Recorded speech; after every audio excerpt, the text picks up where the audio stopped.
cheese test with my normal pepper jack versus Rattlesnake. Not sponsored. Starting with my normal that I use in most of my sandwiches.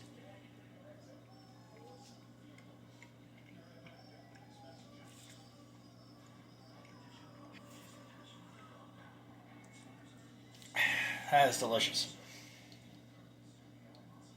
And now to Rattlesnake. I only got the Rattlesnake out of its packaging.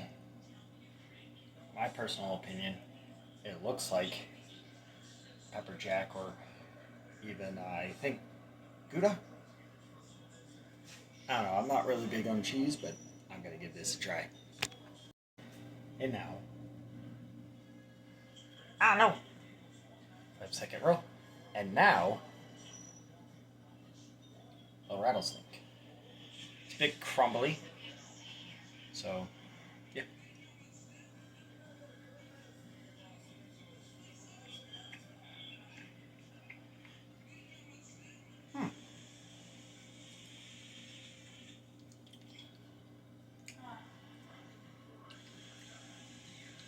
Oh, there it is. When you think there is no flavor, that can kick.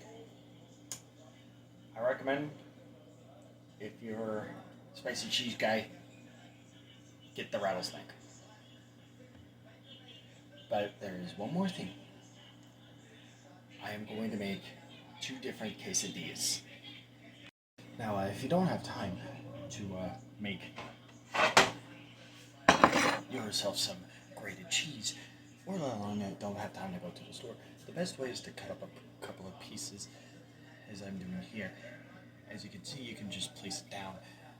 Make sure you got enough for halfway around because we're actually going to melt these, but I'm just going to be using this as a prime example.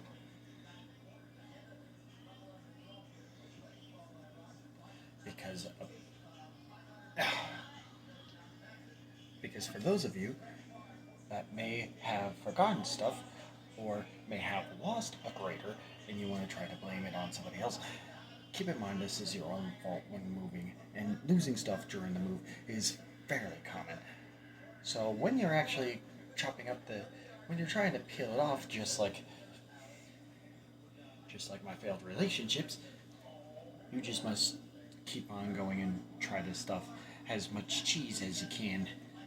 However, I used a grater earlier from the KitchenAid because I had a bigger block to do this earlier, but this is my small block of cheese, so I don't really eat it that much, but I am starting to.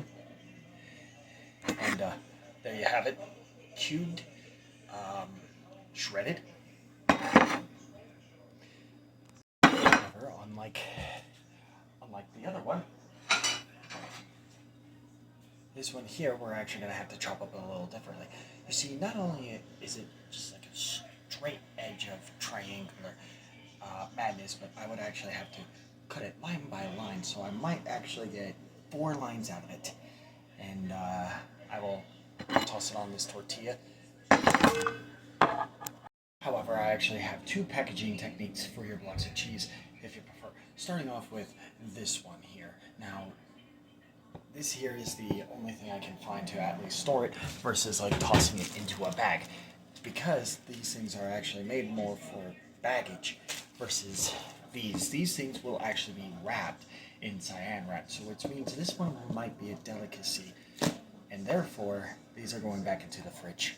Now then, as you can see here, I actually have enough to actually crumble because it is actually 4 slices. And not only that, the pepper jack one over there actually contains about at least 2 slices, unlike the triangle one here where I actually have 4.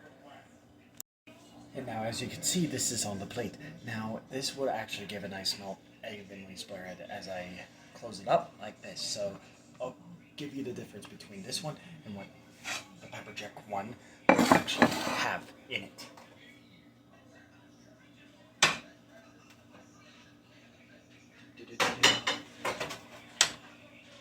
Now, as you can see between the two quesadillas, this one actually has more cheese than it does its predecessor right here, which is why I actually found the tinier one, because that would actually evenly distribute throughout the tortilla. I recommend you actually getting smaller tortillas if you're planning to do this to actually not only save more on cheese, but if you're planning to do something small and you need something quick, just pop these in the microwave for about a minute and should be good. Pepper jack and rattlesnake. I'm gonna go ahead and eat my normal one first.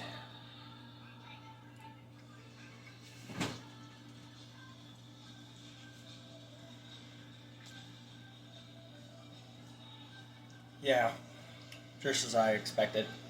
That mozzarella sweet and spicy tenderness. Now time for the rattlesnake.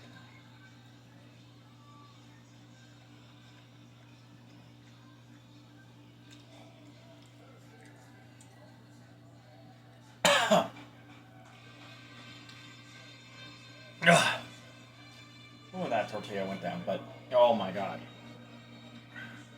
The pepper jack one would be actually a 7.5, but as for rattlesnake, because it has that kick, and when it's heated, it's actually pretty good. So I'm gonna give this one a 10 out of 10.